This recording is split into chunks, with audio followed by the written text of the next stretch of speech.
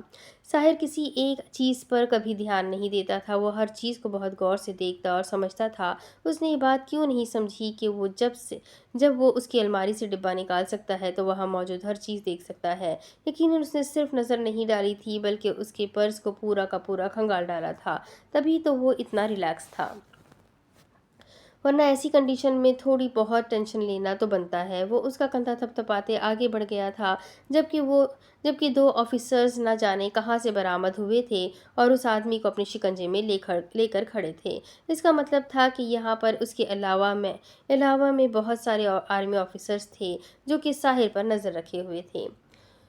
وہ آرام سے اپنی گاڑی کے بونٹ پر بیٹھ کر یہ سب کچھ دیکھنے لگا۔ اسے ان سب چیزوں کو دیکھنے میں بڑا مزہ آتا تھا۔ اسے آرمی آفیسرز بہت پروکار اور باکمال شخصیت لگتے تھے، اور پھر ان وردیوں میں کام کرنے کا انداز بہت پسند تھا اسے،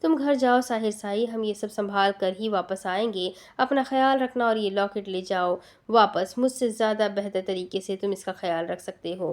وہ لاکٹ اس کے حوالے کرتا، اس کا کندھا تھپتھپاتے خود اس آدمی کی طرف بڑھ گیا تھا جو کہ ایک بار خودکشی کرنے کی کوشش کر چکا تھا۔ وہ فوج سے بچنے کے لیے کام کرتے تھے تاکہ فوج ان کا منہ کھلوانے میں کامیاب نہ ہو سکے، لیکن شاید وہ یہ بھول گئے تھے کہ یہ پاکستان آرمی آفیسرز تھے، ان کے ہاتھ سے بچنا آسان نہیں تھا۔ وہ لوگ جو ملک کے لیے دن رات ایک کر دیتے ہیں، ان کے لیے ایسے مجرموں کو پکڑنا مشکل نہیں ہوتا، لیکن ساحر کا ان سب نے باری باری آ کر شکریہ ادا کیا تھا۔ ان سب کو ساحر کی بہادری بے حد متاثر کر گئی تھی۔ سب نے ہی ساحر کی بہت زیادہ تعریف کی تھی، جبکہ دارم سر فخر سے اونچا کیے اپنے بھائی کو دیکھ رہا تھا جو سچ میں بہت بہادر تھا۔ میں تھوڑی دیر اور یہاں رکنا چاہتا ہوں دارم سائی، میں ان سب کو دیکھنا چاہتا ہوں، بہت مزہ آ رہا ہے، کتنے اچھے سے یہ سب لوگ کام کرتے ہیں، ہے نا؟ میں بھی آرمی میں جانا چاہتا تھا لیکن سب کچھ تمہاری وجہ سے خراب ہو گیا، تم نے مجھے اپلائی نہیں کرنے دیا تھا، ورنہ آج ان میں سے میں بھی ایک ہوتا۔ وہ افسوس سے اسے گھورتے ہوئے بولا تھا۔ یہ خود تو آرمی کا ممبر بن گیا تھا اور اس کے لیے اس نے ساری پابندیاں لگا دی تھی۔ یہ الگ بات ہے کہ چاچو ہی ایسا چاہتے تھے کہ وہ ساحر کو سمجھائے کہ وہ اسے آرمی میں نہیں بھیج سکتے، وہ ان کا واحد سہارا ہے۔ انہیں بھی اپنے ملک سے بے حد محبت تھی، لیکن ساحر کو خود سے دور کرنے کا حوصلہ بھی خود ہی نہیں کر پاتے تھے، ورنہ کوئی شک نہیں ساحر ایک بہترین آفیسر بن سکتا تھا اگر وہ یونیفارم سے دور ہو کر اپنے ملک کے لیے اتنا سوچ سکتا تھا، تو پھر یونیفارم میں رہ کر تو اسے کون سا ڈر روک سکتا تھا؟ وہ بہت حوصلہ مند اور بہادر انسان تھا۔ اسے اگر ملک کی حفاظت کے لیے چنا جاتا تو وہ ایک بہت قابل آفیسر ہوتا۔ تمہیں مزید یہاں رکنے کی ضرورت نہیں، ہم لوگ بھی یہاں سے نکل رہے ہیں۔ اپنا خیال رکھنا اور گھر میں کسی کو بھی میں اتنا بیوقوف نہیں، تمہیں زیادہ تفصیل میں جانے کی ضرورت نہیں ہے، میں کسی کو نہیں بتاؤں گا، اور ہاں میرے حساب کے لیے تیار رہنا، ویسے تمہارا حساب میں آج نہیں کروں گا بلکہ وہ لوٹ کر آنے کے بعد کروں گا، تم سے ناراضگی پکی ہے۔ اس چول انسان کو سب کچھ بتا دیا اور مجھے کچھ بھی نہیں۔ وہ ایک نظر سنان کو دیکھتا بڑے افسوس سے بولا تھا، شرم کر بے غیرت، 7 ماہ بڑا ہوں میں تجھ سے، اس نے غصے سے یاد دلایا۔ بیٹا تو اگر مجھ سے 7 سال بھی بڑا ہوتا تو بھی تیری اوقات یہی تھی۔ وہ اس کی آنکھیں دکھانے پر بولا تو سنان نفی میں سر ہلا کر اس کے سامنے ہاتھ جوڑتا دارم کے پیچھے چلا گیا۔ اس کا بھی کام تقریباً ختم ہو چکا تھا، اب یہ سب کچھ دارم نے خود ہی سنبھالنا تھا۔ شکر ہے وہ سب کچھ پہلے ہی سمجھ گیا تھا، ورنہ آج کچھ بھی ہو سکتا تھا۔ انہوں نے کافی آسانی سے اس آدمی کو قابو کر لیا تھا اور اس کی زبان کھولنے کے لیے اس کو اپنے ساتھ لے کر جانے والے تھے۔ اب اس کے آگے کی کہانی میں آپ کو اگلی قسط میں سناتی ہوں کہ آگے کیا ہوگا۔ بہت ہی مزیدار ناول ہے، مجھے تو بہت پسند آ رہا ہے۔ آپ لوگوں کو کیسا لگ رہا ہے کمنٹ کر کے ضرور بتائیں۔ ویڈیو کو لائک کر دیں، چینل کو سبسکرائب کر دیں، بیل آئیکن کو ضرور دبا دیں۔ تو ملتے ہیں اگلی ویڈیو میں، تب تک کے لیے اپنا خوب سارا خیال رکھیں، مجھے بھی دعاؤں میں یاد رکھیں۔ اللہ حافظ۔